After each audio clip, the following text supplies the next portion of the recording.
Ada garansi apa? Sosial. Dengan penampilan yang soleh itu kan, masa iya nyuguhkan oplosan babi gitu misalnya itu. Jadi nilai sosial itu harus, ya tadi harus benar-benar jadi nilai yang, sehingga negara biar gak capek-capek itu. Polisi juga gak capek kan, karena tugasnya corong Jawa mau ngawat-ngawati tok, tapi sudah tidak perlu tegang karena kebaikan sudah jadi nilai apa? Bersama. Ya ingat-ingat ya ayatnya tadi, wa tamiru bainakum bima'ruf. Jadi kebaikan itu harus jadi nilai bersama. Iktimar itu menjadi urusan bersama. Makanya kalau kita rapat besar disebut apa? Muktamar. Muktamar itu urusan bersama. Ya tadi, imamnya sholat juga menopang Gojek karena enggak lama-lama nopang Grab, nopang Kernet, nopang penjaga Indomaret, penjaga bensin, pom bensin. Lah dia hanya punya waktu 5 menit terus imamnya baca Baqarah kan. Iya imamnya mursyid, mungkin dia tambah lama tambah dapat aplaus dari muhibbinnya, tapi makmumnya dia tambah lama tambah dapat penghormatan dari pecintanya, tapi kitanya wah khusyuk wali kan, dia dapat status naik lah, kita yang sudah tidak ikut jadi wali diganggu apa pekerjaannya. Kalau ada imam seperti itu sampai mufarokoh saja, niat ya Allah sampai sini saja saya makmum orang itu, silakan orang itu punya urusan sendiri dengan jenengan ya sudah, atau salib saja apa. Nah, itu boleh kalau dalam fikih namanya apa? Mufarokoh. Mufarokoh itu niat, tapi kamu jangan langsung selonong mufarokoh, niat dulu pamit sama Allah bahwa sekarang mau mufarokoh. Ya, tapi ya jadi sholat yang aneh kan, imamnya masih rukuk, kamu terus sujud, terus apa-apa selesai ya.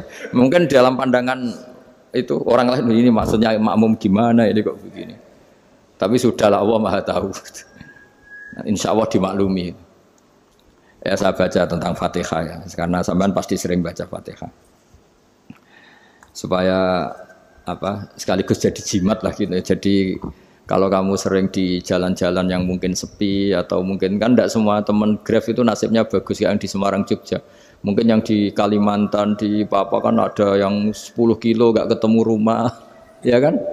Ya lihat di TV-TV itu kan kasihan kan. Sudah 10 kilo gak ketemu rumah, penumpangnya kuwekar preman tuh kan. Ini makan orang enggak kan gitu. Kan ujiannya dua. Kalau penumpangnya cantik itu ya kecoba syahwat, kalau preman takut. Jadi orang itu selalu ujian itu. Sing sedengan itu kan jarang orang itu. Jadi kalau penumpangnya perempuan cantik ujiannya itu syahwat, kalau preman ujiannya ketakutan. Kalau orang yang lemah bawa uang ujiannya kamu ingin garong. Jadi hidup itu memang semuanya ujian. Liyabluwakum ayyukum ahsanu amala. Makanya saya sering ditanya oleh teman-teman, Gus, nah ujiannya kenal wong wedok elek piye? Sama. Kenal wong ayu ujiannya syahwat, kenal wong elek ujiannya ngenyek, itu sama-sama dosa. Syahwat ya dosa, ngenyek juga dosa. Wah elek keriting untune metu ya dosa ngomong gitu. Kadang-kadang orang berpikir enak kancanan wong elek gak dosa. Kata siapa kancanan wong elek itu ya dosa karena bawaannya ngenyek. Ngenyek itu menyepelekan itu. Makanya saya itu ya nggak mau berteman sampean. Nanti kan bawaannya ngenyek atau seneng ya tidak tahu saya. Ya sudah ada takdir saja, kalau ketemu ya tak ulang ngaji gitu. Tapi ini ngaji terakhir, setelah ini ngaji biasa aja, tidak usah resmi gini. Ngaji kok resmi aneh. Pokoknya nanti suatu saat kalau pandemi sudah berlalu saya akan ngaji Rebone, lalu ini ngaji. Ini ngaji yang kurang bagus karena ngatur kiai kurang berkah ini. Nanti tapi ya lumayan lah masih mau ngaji. Ngaji kok tanggal ini jam ini. Sekarang suatu saat kamu tak panggil, Mas Wahyu datang ke sini jam ini, tidak mesti bisa. Mungkin pas ada acara apa, maaf ke sini pas ngecek pas apa. Gitu. Jadi ya sudah tapi tak maafkan, enggak apa-apa. Takdir ya. Tak bacakan supaya sampean tahu keramatnya bismillah. Nah, sebelum saya bacakan bismillah Fatihah, tak beritahu tentang ilmu tafsirnya karena ini penting sekali. Fatihah itu dawuhnya Allah, tentu itu dawuhnya Allah. Saya ulang lagi, itu kalam Allah. Tapi yang sudah diberikan kesampaian ke kita semua. Sehingga seakan-akan itu menjadi dawuhnya kita ke Allah. Jangan salah loh ya. Fatihah itu dawuh Allah tapi sudah diberikan ke kita. Sehingga posisi kita itu yang punya itu. Nah, kenapa ini perlu dijelaskan? Karena nanti ada kalimat iyyaka na'budu wa iyyaka nasta'in. Kalau itu masih kalam Allah, berarti Allah ngomong ke kamu, ngendikan ke kamu, kepadamu aku menyembah. Masa Allah menyembah kamu? Nah, sehingga ilmu tafsir itu menyelesaikan itu dulu ya. Saya ulang lagi ya, sebelum sampean sering baca Fatihah, aku yakin ya sering baca. Tapi barokahnya ndak paham itu ndak pernah janggal. Enggak paham itu ya penting supaya ndak iskal, ndak janggal. Sebetulnya di kalimat itu ada yang janggal. Kalau Fatihah itu kalimatnya Allah atau kalam Allah, bagaimana dengan kata-kata iya kana budu? Masa Allah ngendikan ke kita, kepadamu kami menyembah. Masa Allah menyembah kita? Maka penyelesaiannya secara ilmu tafsir gimana? Semua ulama mengatakan, bukan satu dua, semuanya mengatakan di Fatihah itu semuanya diberi kawalan kalimat. Saya ulang lagi ya, di Fatihah itu semuanya diberi awalan kalimat qulu, katakan wahai hambaku begini. Ya, katakan wahai hambaku begini. Nah, begini ini pelajaran dari Allah yang sudah diberikan ke kita.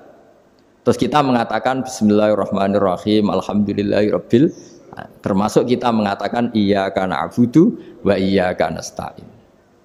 Jangan bayangkan Allah ngendikan ke kita. Kalau Allah ngendikan kita berarti gini, hei wahyu ihdinas siratal mustaqim, tunjukkan saya jalan yang benar. Nah nanti kamu terus, ya Allah, Anda aja minta tolong saya minta tolong siapa kan, jadi panjang kan. Ya, saya ulang lagi ya, jadi itu di Ulumul Quran diterangkan gimana? Sebelum baca Fatihah, ya, Fatihah itu kalamullah, ngendikane Allah, tapi yang sudah diajarkan ke kita dan sudah milik kita, sehingga kalimat itu menjadi milik kita. Tapi ya kalamullah, tetap kalamullah, tapi sudah menjadi milik kita. Udah paham ya? Ya pinter nah. Ya, karena kalau tanpa penjelasan seperti ini, Anda akan iskal. Bagaimana Allah, iskal itu janggal, bagaimana Allah mengatakan iya karena butuh. Kan jadi aneh kan? Ya, jadi tak jelaskan secara ilmiah ya. Jadi kata ulama-ulama tafsir, ayat-ayat Quran seperti ini sebetulnya dimulai dari qulu apa? Meskipun enggak dilafatkan. Itu kan sama dengan qul huwallahu ahad Muhammad, katakan kalau Tuhan itu satu. Ya namanya Quran itu kan kalam Allah, membina nabinya, membina umatnya. Makanya dikatakan atau enggak, di sini tersembunyi kata qulu, katakan. Ya, jadi ya ibarat apa itu? Kamu ngajari anak kamu lah, panggil jenengan bapak kulo. Itu maksudnya anak itu, kalimat itu kalimat kamu, tapi kamu ajarkan ke anak kamu. Terus anak kamu bilang, Pak jenengan bapak kulo. Nah, ketika kamu mengatakan jenengan, bukan kamu mengatakan jenengan anakku, berarti anakmu itu bapakmu, kan lucu kan? Anak kamu ajari jenengan bapak kulo, kamu engkau bapak saya. Terus anak kamu mengulang jenengan atau kamu bapak saya. Berarti itu kalimat yang kamu ajarkan, tapi sekarang sudah milik anak kamu. Kalau itu kalimat kamu kan lucu, masa anak kamu bilang bapak. Nah itu seperti itu. Jadi ulama memberi solusi atau jawaban iyyaka na'budu. Ya itu sebelumnya ada kata-kata qulu, katakan wahai hambaku, hubungan kamu dengan saya adalah katakan iyyaka na'budu wa iyyaka nasta'in. Terus hubungan kamu dengan saya katakan juga dalam doamu ihdinas siratal mustaqim. Jelas ya, jadi itu kalam Allah yang sudah milik kita karena diajarkan Allah untuk kita. Dong ya? Ya dong ya, gak jelas gak. Tapi bagus, gak jelas itu bagus. Kalau kamu jelas gak jadi digrab, jadi gubernur. Min azimi fadliha kasratu asma'iha wa fadail ukhra. Ini cerita dramatisnya surat Al-Fatihah. Qala Abu Hurairah radhiyallahu anhu inna iblisa ranna khina unsitat Al-Fatihah. Jadi iblis itu begitu kesakitan. Ini kitab Abu Abul Farad karangannya Sayyid Muhammad Alawi, juga kutipan dari beberapa kitab. Yang jelas beliau sendiri juga ngutip dari beberapa riwayat di beberapa hadis. Halaman 123. Ketika Fatihah turun itu iblis kesakitan. Kayak orang sakit gigi lah, tersiksa sisanya karena turunnya surat apa? Al-Fatihah. Artinya kalau Anda baca Fatihah dijiwai, maka Anda melemahkan setan, melemahkan iblis. Wa qala Mujahid, khina unzilat Fatihatul kitab ronna Fastama indahu asyayatin. Jadi ketika Fatihah itu turun, iblis itu terkapar lah kira-kira. Sampai dijenguk banyak setan. Jadi kamarnya di ICU lah kira-kira gitu kalau sekarang itu. Entah Covid entah enggak tahu. Pokoknya di ICU sampai dijenguk banyak setan. Enggak tahu bawa apa enggak tahu. Pokoknya dijenguk banyak setan. Nah, nyangoni karena ini apa? Ketuanya apa? Pingsan, sakit. Jadi iblis itu sakit sampai dijenguk anak buahnya setan-setan. Ya, semoga kalian semua tidak kenal setan. Kalau kenal berarti teman, apa? Wa qalu misla dzalik wa qala lahum laisa mimma taquluna syai'un walakin unzilat suratun laisa ajru qailiha illa an harrama wa alaihi nar jahannam. Saya ini bukan sakit fisik kata iblis. Kamu tidak usah jenguk saya, datangkan dokter terbaik, tidak usah. Saya ini tidak sakit fisik. Saya ini sakit karena ada surat yang diturunkan, yang pahala yang melafatkan surat itu pasti selamat dari neraka. Padahal misi terbesar saya ini supaya manusia masuk neraka. Sekarang punya tamengnya. Wah pusing kan? Ya seperti orang lah goda sampean ternyata sampean setia itu kan pusing. Nah ternyata tidak setia itu yang akhirnya ribet kan itu. Jadi iblis itu cita-cita terbesarnya kan semua orang itu masuk neraka. Nah sekarang turun satu surat yang gara-gara surat itu siapapun yang baca dijamin selamat dari neraka. Jadi walakin unzilat suratun laisa ajru qailiha illa an harramallahu alaihi nar jahannam. Karena jadi dia shock lah istilahnya, kalau orang di Jawa itu bilang shock. Aduh sial nasib saya ini umat nggak bisa saya goda lagi karena punya tamengnya tadi punya. Qad batala kaidukum wa makrukum. Rekayasa kalian sekarang itu tidak ada gunanya semua. Nah, ini alhamdulillah di Indonesia kelihatan kan banyak yang miskin, banyak yang susah. Tapi selagi mereka masih sholat, itu keinginan mencari halal itu masih tinggi. Kayak apa kita di tengah kota, jauh dari anak istri, jauh dari tetangga. Biasanya kalau orang jauh dari anak istri, tetangga kan sakar PDW. Tapi yang soleh masih banyak, sudah jauh dari keluarga tetap lurus. Loh kalau yang dekat lurus kan wajar, konangan wong akeh kan. Ini sudah jauh masih lurus. Nah ini nggak lepas dari barokahnya surat apa? Surat Fatihah tadi. Jadi karena ada surat yang menjamin pelafalnya atau qailiha terbebas dari api neraka. Wa qalat as-sayatinu lahu is ayyusai'in ta'muruna ya maulana.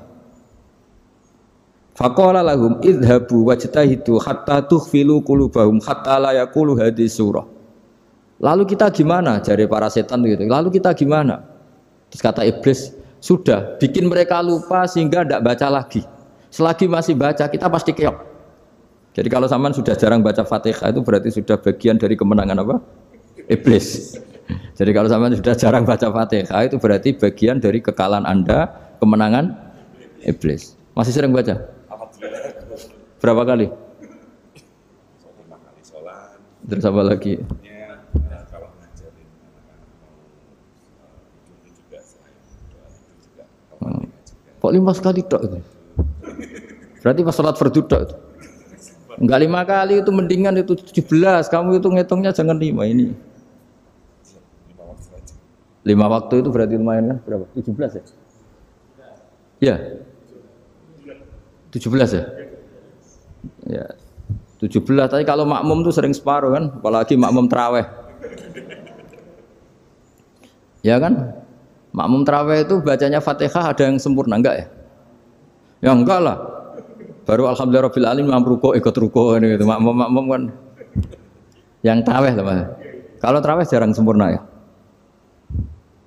Fatihahnya itu. Kan imam sudah ruko. Kamu bacanya Fatihah sampai mana? Baru setengah ya. Ya paling pas tarawih aja kan enggak sempurna ya. Apalagi kalau imamnya sing kilat tuh waduh malah. Nah, ketika Fatihah itu sebegitu keramatnya, sebegitu topnya, itu setan rapat singkat cerita itu yang tadi dipimpin oleh iblis yang sedang terkapar apa? Terus tadi obatnya enggak ada, cuma dia shock karena ada surat yang turun yang melafatkan itu pasti selamat dari apa? Neraka. Nah ini gimana saran Anda? Terus sarannya adalah bikin orang-orang itu lupa, tidak baca Fatihah. Nah ini rapatnya iblis. Idhabu wajtahidu hatta tughfilu qulubahum hatta la yaqulu hadhihi surah. Kala yuksiru qira'ataha wa la yakunu lahum ajrun wa thawabun bal yakunu lahum adzabun wa iqabun.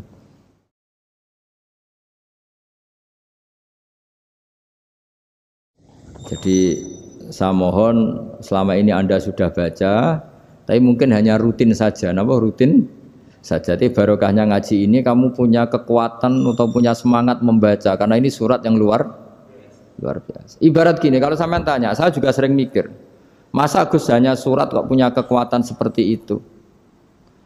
Di dunia ini kata Allah, mulai Nabi Adam sampai kiamat, nggak ada yang bisa menandingi kekuatan kalimah. Kalimah itu kata-kata. Nggak ada yang bisa menandingi kata-kata. Misalnya Anda nge-grab, berangkat istri cuek, berangkat cuek. Itu beda dengan ketika meskipun satu kalimat. Wes Pak, muga-muga dilindungi pangeran, mugi-mugi jenengan selamat. Itu menjadi teduh dan semangatnya luar biasa karena kayak mendapat support.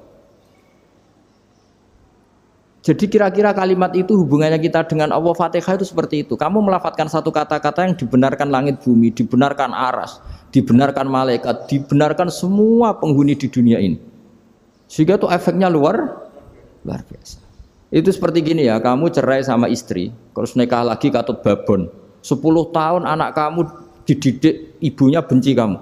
Dan memang Anda layak dibenci. Dididik. Dan sampai nggak pernah manggil kamu Pak. Suatu saat, kamu tentu rindu kan, ingin dipanggil bapak oleh anak kamu. Suatu saat anak ini manggil kamu Pak E. Wah itu senengnya bukan main, hanya sebuah kata-kata. Makanya kadang-kadang orang itu tanya sama kiai, ijazah lafadz ini gunanya apa sih? Itu ijazah-ijazah itu untaian kata-kata, yang kata-kata ini dibenarkan langit dan bumi dan aras dan para malaikat, sehingga efeknya itu luar. Nah ibarat seperti itulah, kamu melafadzkan Fatihah itu melafadzkan kata-kata yang dibenarkan Allah dan Rasul dan semua malaikat, semua penghuni langit. Maka ini efeknya pasti luar. Nah di sini lah orang-orang dulu itu tahu keramatnya itu, sehingga ketika melawan Belanda, melawan Jepang dulu itu kalimat-kalimat itu menjadi mantra yang luar biasa. Doa lah, doa yang luar biasa. Tapi di era modern karena orang sudah tidak ngerti itu, dianggap itu mantra, jimat, khurafat, bid'ah, waduh ribet meneh malah. Sebetulnya tidak seperti itu. Memang kata-kata ini kekuatannya luar biasa. Sama kesakitan hati kamu juga karena itu. Ngojek wangilan. Lha Pak di bojo kok kowe gagahe tok kere. Wah, iku seling terus mesti. Padahal kalimat itu kan tidak melukai secara fisik, tapi apa kerjanya sesuk saras-sarasen. Karena terus dengan pengadilan seperti itu kan, ngapain kerja demi perempuan yang seperti ini? Lagi-lagi kata-kata ini luar. Nah bayangkan kalau kata-kata itu adalah kalimat yang diajarkan Allah lewat Rasulnya, lewat malaikat Jibril. Kayak apa kekuatannya itu? Nah, kira-kira Fatihah itu gitu. Kalimat yang baik, kalimatan thayyibah diajarkan oleh Allah dan Rasul. Kayak apa kira-kira kekuatannya? Pasti luar biasa. Wong support yang dikatakan istri kita, anak kita aja luar biasa. Apalagi ini support yang diajarkan Allah dan Rasul. Ya makanya saya mohon kalau baca Fatihah, baca kalimat-kalimat thayyibah ketika sholat itu dijiwai. Ya misalnya Rabbana lakal hamdu mil'us samawati wa mil'ul ardi wa mil'u ma syi'ta min syai'im. Engkau zat yang layak dipuji dan pujian ini memenuhi langit dan bumi. Karena kita tahu nggak ada sejengkal di alam raya ini kecuali di situ ada rahmat Allah. Misalnya kamu bisa lewat sampai rumah saya, kamu mungkin anggap biasa saja. Coba kalau ngalami likuifaksi, tahu-tahu bumi ini ambles, bisa ngelewati yang likuifaksi itu luar. Tanyakan orang pernah ngalami likuifaksi di Sulawesi, itu melihat bumi bisa diinjak gak ambles itu, wah luar. Dan sampean gak ngalami itu sehingga lewat bumi ya biasa aja. Coba kalau ngalami seperti tidur, ya biasa aja. Coba kalau ada gempa, bahwa bumi tenang ini sudah nikmat yang luar biasa. Masa kamu ngakui nikmat nunggu digituin? Ya kan? Nah, makanya baca Fatihah dijiwai lah bahwa ini kalimat yang luar biasa. Nah, saya teruskan ya. Warwa Muslimun fi sahihihi an Ibnu Abbas radhiyallahu anhuma annahu qala bainama Jibril alaihi salam qaidun dan Nabi sami anaqidan min fawqi farafa'a ra'sahu faqala hadza babun minas sama futihal yawma lam yuftah qaddu ilal yaum fanazala minhu malakun faqala hadza malakun nazza ilal ardi walam yanzil qattu illal yauma fasallim waqal absyir binuraini qad uti tahuma lam yu'tahuma nabiyyun qablak Fatihatul kitab wa khawatimu suratil baqarah. Jadi suatu saat Jibril ini jagongan kira-kira gitu sama Rasulullah. Tahu-tahu langit itu gemuruh. Langit gemuruh kata Jibril terus semuanya ngangkat kepala ke langit. Ini pintu langit baru ini dibuka, yang sebelumnya tidak pernah dibuka seperti ini. Turunlah malaikat, yang malaikat ini pun malaikat spesial, yang enggak malaikat murahan lah kira-kira gitu, yang enggak pernah turun ke bumi kecuali juga saat itu. Dengan penyambutan yang luar biasa, dengan semuanya tidak pernah terjadi. Hanya karena bahwa surat Fatihah. Jadi ini surat yang luar biasa, pengawalannya lewat malaikat yang spesial, enggak pernah turun di bumi kecuali saat itu.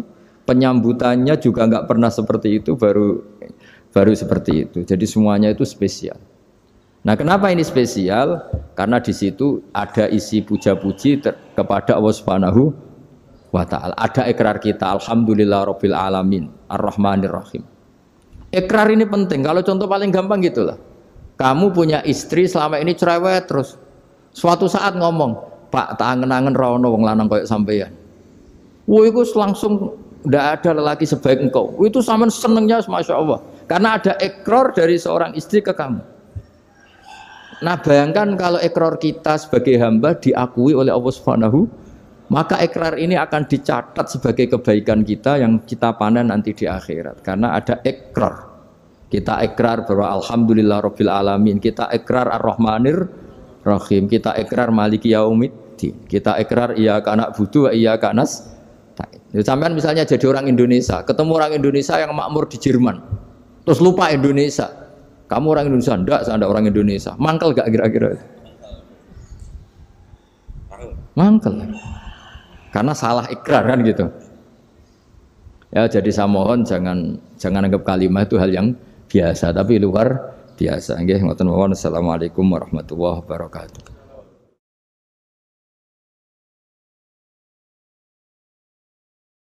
Saya berkali-kali kampanye di mana-mana lah, kampanye dan menganjurkan. Di antara catatan dalam Suhufi Ibrahim wa Musa kan ada kan di Quran itu yang dinamakan lampiran-lampiran wasiatnya Nabi Ibrahim dan Nabi apa? Musa. Itu di antara catatannya begini. Orang yang punya akal itu adalah orang yang bisa menikmati sesuatu yang baik. Misalnya gini, contoh gampang gini. Kamu punya anak pertama atau punya anak yang masih kecil, itu gendong tuh senangnya bukan main. Melihat anak sehat tuh senangnya bukan main. Mungkin saat itu banyak orang yang sedang maksiat dengan perempuan nakal atau dengan teman-teman nakalnya, yang nganggap seperti itu tidak nikmat. Tapi andaikan ini ditimbang ya ditimbang. Yang maksiat betulan, misalnya paling ukuran bahagianya itu 70%. Tapi yang ini, yang nimang anak baru lahir atau masih kecil, corong Jawa ngeloni anak, bisa saja bahagianya itu sampai 100%. Artinya selama ini kesalahan kita adalah nganggep maksiat itu pasti menyenangkan dan taat itu tidak menyenangkan. Makanya saya berkali-kali fatwa, untuk melawan kenikmatan maksiat, orang harus terbiasa menikmati taat, menikmati kebaikan. Jangan kira kita nimang istri nikmat, nimang anak nikmat, ketemu teman yang lama tidak ketemu juga nikmat. Artinya kita akan melewati berjam-jam untuk jagungan sama teman, sama anak, sama istri. Dan itu harus kamu nikmati supaya mengganti tidak berkebutuhan nikmat yang lewat jalur maksiat. Jadi saya mohon sarana-sarana yang menyenangkan itu, yang taat itu kita maksimalkan. Makanya bapak saya itu sering pesen, kowe nak ngaji sing guyon, sing seneng. Nganti wong maksiat itu karena cari kesenangan. Coba kalau kesenangan itu sudah didapatkan saat taat, maka tidak butuh lagi kesenangan yang berbentuk maksiat. Makanya orang-orang wali dulu kalau sudah sholat itu gak bisa berhenti karena merasa nikmat. Makanya Nabi pernah ngendikan wa qurratu aini fi sholat, nyaman saya itu kalau sedang sholat. Itu tadi. Bayangkan kalau besok itu pasti mati. Makanya latihannya harus gitu. Bayangkan besok itu pasti mati. Berarti itu hari terakhir kamu. Ya, hari dengan merasa hari terakhir itu kalau kamu maksiat kan malu. Waduh, saya mati pas. Makanya sholli sholata muwaddiin. Kamu sholat seakan-akan itu sholat terakhir. Dan bayangkan akhirat itu wa'mal li akhiratika ka'annaka tamutu, dan bayangkan akhirat itu besok kamu mati. Sehingga ketemu istri ya seneng karena ini pertemuan terakhir, ketemu anak ya seneng ini pertemuan terakhir. Sholat juga tenanan karena ini sholat terakhir. Sehingga kalau mau maksiat tuh takut, jangan-jangan ini kehidupan saya terakhir kok tak pakai seperti ini. Nah, jadi di antara resepnya itu apa tadi? Nganggep ya ibadah itu menyenangkan. Nah, gitu. Terus pinter.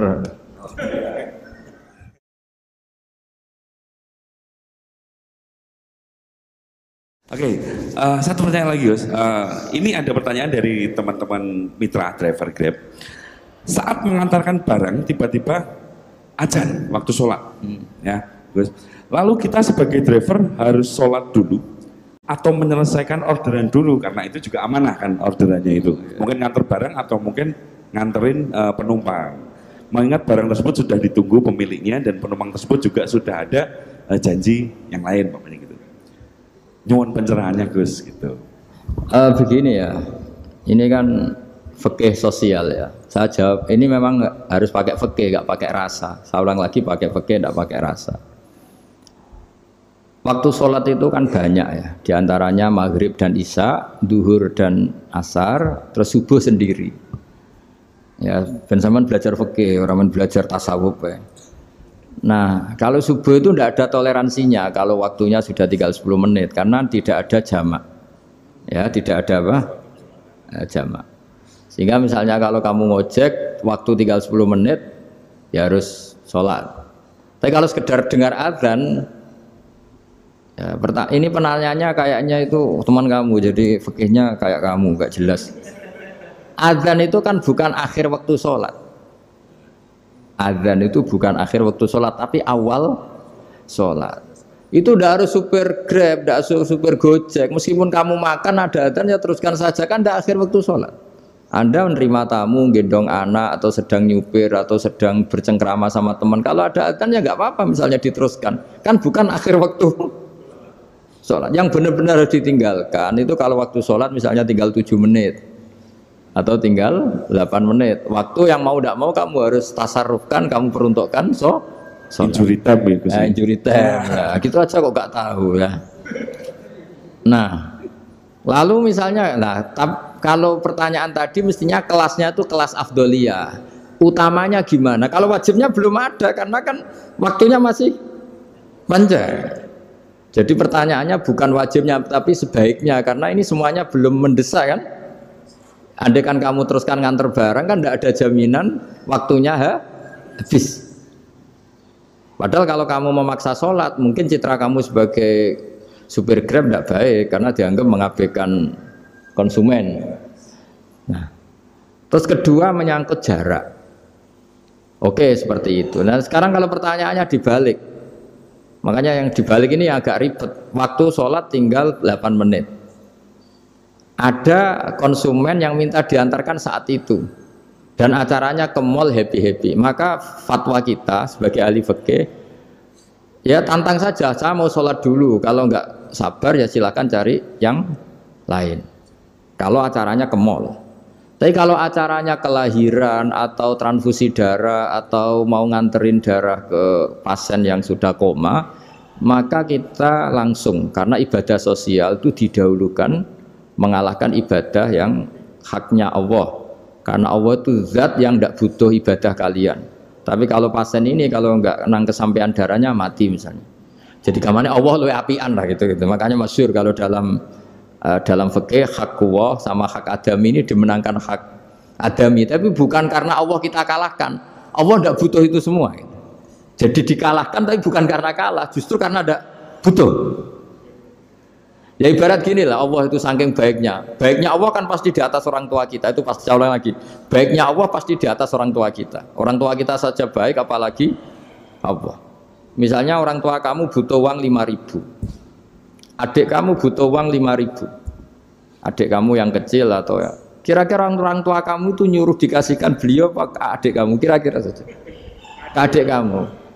Nah Allah itu saking baiknya, hal yang terkait Allah misalnya tadi sholat tepat waktu sama ibadah sosial itu disuruh ibadah sosial. Karena ini kalau enggak kesampaian transfusi darahnya atau apalah, atau kamu dokter yang harus mengurus operasi waktunya tinggal 5 menit, kamu harus ngoperasi pasien dulu. Karena Allah bisa menerima sholat kamu. Nah, tak terangkan lagi ini fikih terus. Lalu sholat yang